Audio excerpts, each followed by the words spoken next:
আসসালামু আলাইকুম। এখন থেকে আর যারা ডোমেস্টিক ওয়ার্কার আছেন সৌদি আরবে, যেমন সাওয়াক খাস, আমেল মঞ্জিল, তবাক মঞ্জিল, এই পেশায় যারা আছেন সৌদি আরবে, তাদেরকে আর সরাসরি কফিল হুরুপ দিতে পারবে না। রমজানের শুরুতেই সৌদি সরকারকে একটা ধন্যবাদ জানাতেই হয় যে রমজানের শুরুতেই তারা একটা সুখবর দিয়েছে।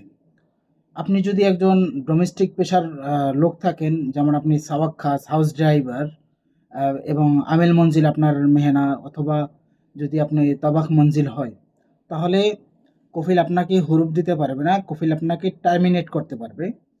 আর এই টার্মিনেট করার পরে আপনাকে ৬০ দিনের ভিতরে কোথাও কফালা হয়ে যেতে হবে, অথবা আপনি দেশে চলে যেতে পারবেন, বৈধ উপায়ে দেশে চলে যেতে পারবেন।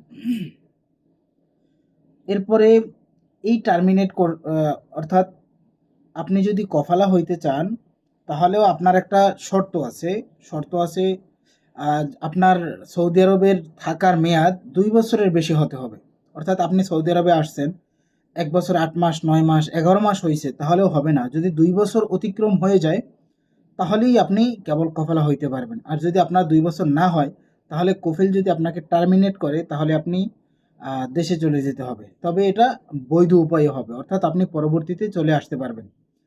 আর এর আগের যে সিস্টেমটা ছিল যে কফিল হুরুপ লাগাইতো, এরপরে ৩ বছর, ৫ বছর, এরকম একটা যে সময় ছিল, সেই সিস্টেমটা এখন তুলে নিয়েছে। আপনি যদি আপনার কফিল ভালো না লাগে বা আপনি যদি চলে যান এখান থেকে, তাহলে কফিল আপনাকে সরাসরি হুরুপ দিতে পারবে না, টার্মিনেট দিবে। আপনি একজন কফিল ধরেন বা আপনি কোম্পানি ধরেন বা যেখানেই হোক, আপনি যদি কফালা হয়ে যেতে চান, তাহলে অবশ্যই আপনি কফালা হয়ে যেতে পারবেন।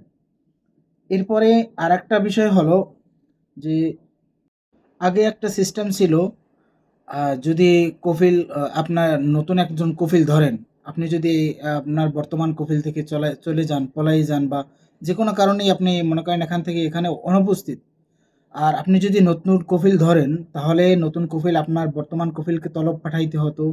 এবং বর্তমান কফিল যদি আপনার কি বলে আ তলব অ্যাকসেপ্ট করতো, তাহলেই কিন্তু আপনি কফালা হতে পারতেন। কিন্তু বর্তমানে এই সিস্টেমটা এখন আর নাই। এখন যদি আপনি নতুন একজন কফিল ধরলেন, বর্তমান কফিল যদি আপনাকে আ মানে এখানে তার কাছে তলবের কোনো অপশনই থাকবে না। যখন আপনাকে নতুন কফিল তলব দিবে, আপনার আবশেরে বা আপনার মোবাইলে তলব আসবে, আপনি অ্যাকসেপ্ট করবেন। বাস আপনি তার ওখানে কাফালা হয়ে যাবেন। বাকি কার্যক্রম সব আপনার বর্তমান কফিল করবে। অর্থাৎ অতীত কফিলের কাছে আপনার এই কোনো কার্যক্রম থাকবে না। তো এটা অবশ্যই মাহে রমজানের শুরুতে সৌদি সরকারের প্রতি একটা কৃতজ্ঞতা জানানোর মতো একটা কাজ। যে অবশেষে যারা ডোমেস্টিক ওয়ার্কার আছে, তাদের জন্য একটা ভালো খবর, সুখবর দেওয়ার জন্য ধন্যবাদ। সবাই ভালো থাকবেন। ভিডিওটা ভালো লাগলে শেয়ার করে সবাইকে জানানোর সুযোগ করে দিবেন। পাশে থাকবেন। আসসালামু আলাইকুম।